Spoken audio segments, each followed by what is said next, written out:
On February 25, 2022, just off the coast of Trinidad and Tobago, 5 seasoned divers descended into darkness. Their mission seemed routine, to perform maintenance inside an undersea pipeline. But what they didn't know was that they were stepping into a metal tomb. Their names were Kazim Ali, Rishi Nagasar, Yusuf Henry, Fitzgerald Gonsalves, and Christopher Boudram. Only one would return to the surface alive. The pipeline was part of an oil and gas facility near Pointe-à-Pierre. It stretched like a steel serpent beneath the sea, silent, pressurized, and deadly. Just after 2:30 p.m., as the men were inside the chamber, the team on the surface activated a suction pump connected to the line. What happened next defied logic and ended in horror. A sudden vacuum, a monstrous force. The sea trembled.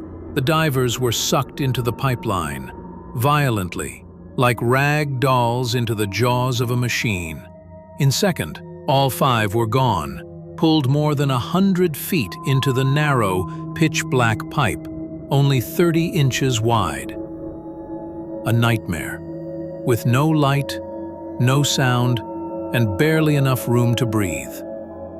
Survivor Christopher Boudram's voice.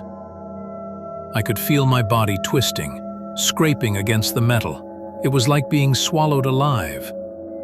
Inside the pipe, it was chaos. Rishi was behind Christopher. Kazim, Yusuf, and Fitzgerald were further in. The vacuum had jammed them all like corks in a bottle. They were trapped in total darkness, with seawater rising around them. They screamed each other's names, but sound doesn't carry well in panic or steel. Kazim Ali, the eldest, the leader, tried to keep the others calm. Don't panic. Just hold on. They'll come for us.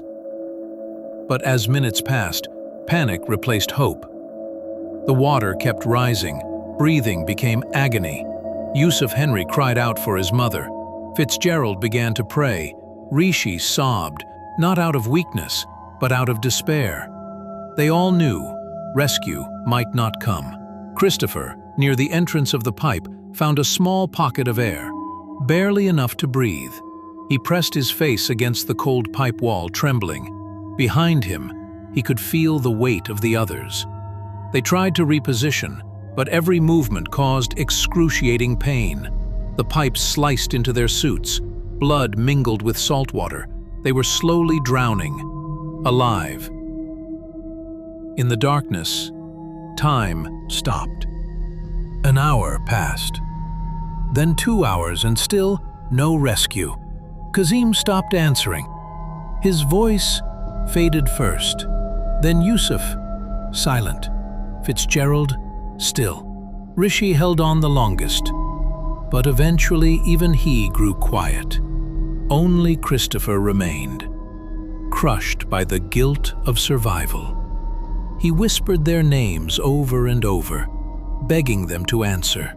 Kazim, Yusuf, please, don't leave me. Only one diver, Christopher Boudram, managed to escape.